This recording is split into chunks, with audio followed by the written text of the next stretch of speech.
Imagine inheriting a kingdom when you're just 8 years old.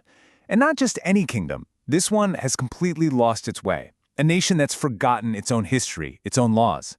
Well, this is the story of a young king who stumbles upon a long-lost book and kicks off one of the most dramatic reforms in history. It's a story that really forces us to ask a pretty fundamental question. And that's really the question at the heart of this whole thing, isn't it? It's not just about ancient history. It's about the very fabric that holds a society together. For King Josiah, the answer to this question was about to come as a total, terrifying shock. And this is where it all begins. At just 8 years old, Josiah is put on the throne. I mean, think about that for a second. At an age when most of us were learning to ride a bike, he was handed the responsibility for an entire nation, and a nation in some serious spiritual trouble. Now, unlike the kings who came right before him, Josiah was determined to do what was right. He wasn't just going to sit back and accept the status quo. Nope, his entire reign was going to be a mission, a journey that started with his own personal search for God and would eventually blow up into a kingdom-wide cleanup. You can see from this timeline that this wasn't some snap decision, it was a slow burn. At 16, he starts his own spiritual journey. 4 years later, at 20, he starts taking some serious action, beginning his reforms. And then, by the time he's 26, he's ready to tackle the biggest project of them all, fixing up the neglected heart of the kingdom, the temple itself. So let's talk about this cleanup. When Josiah decided to act, he didn't mess around. This was a systematic, totally zealous campaign to purify the land from generations of idol worship that had been tolerated and sometimes even encouraged by the rulers before him. And I mean, he was incredibly thorough. He didn't just remove the symbols of idolatry, he completely desecrated them. He tore down altars to foreign gods like Baal, who was a big-time storm god, and smashed the sacred wooden poles for the goddess Asherah. He even burned the bones of pagan priests on their own altars. Talk about sending a message.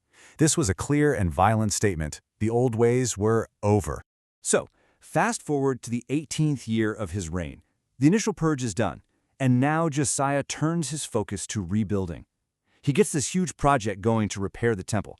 But right in the middle of all this very practical construction work, his team stumbles upon something that is going to change everything. The whole restoration project was super organized. Money was being collected from everyone, trustworthy supervisors were put in charge, skilled workers were getting paid to bring the temple back to life. It was all going according to plan, just a normal day on the job. And that's when they found it. Can you just picture the scene? Dust, noise, the sounds of construction. And then the high priest Hilkiah comes out with this stunning announcement. I have found the book of the law, a sacred text given through Moses that had been lost for generations, just sitting there forgotten in the temple. Wow. So of course, the book is rushed immediately to the king. His secretary, a guy named Shaphan, starts to read it out loud.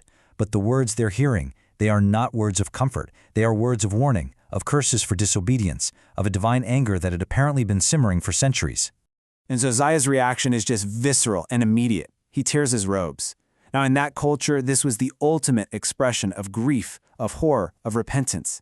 In that one moment, he realized that for all his reforms, his nation was standing under a terrible judgment they never even knew about. So what exactly was in this book? Well, it laid out all the terms of the covenant between God and the nation, and that included some severe consequences for disobedience.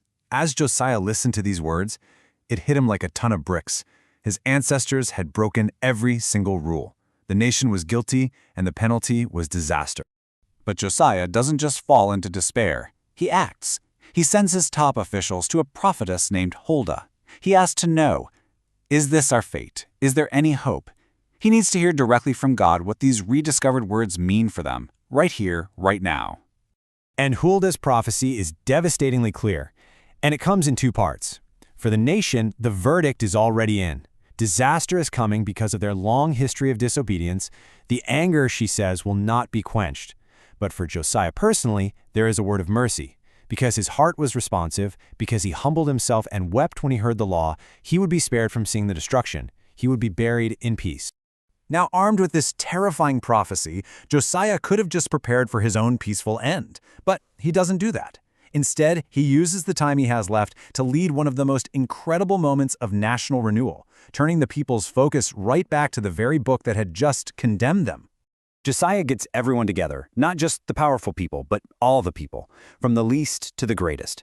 He stands up in front of them and reads the entire book out loud. Then, right there, he publicly renews the covenant, pledging to follow these laws with all his heart. And in response, all the people pledge themselves to it right along with him. This is the crucial step, right? Transforming a personal conviction into a public, societal commitment.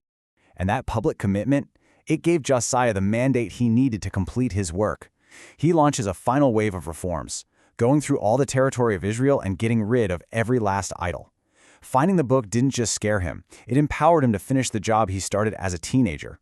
And this is the legacy of his reign. It's a real testament to the power of his leadership. For the rest of his life, the people he led stayed true to that covenant. He successfully turned an entire nation around, all because a lost book was found during a simple temple renovation. But this leaves us with a pretty critical question. The text says the people followed the Lord as long as he lived. So what happened after he was gone? It really makes you wonder, doesn't it? How fragile is a reform when it's built entirely around the conviction of a single, extraordinary leader?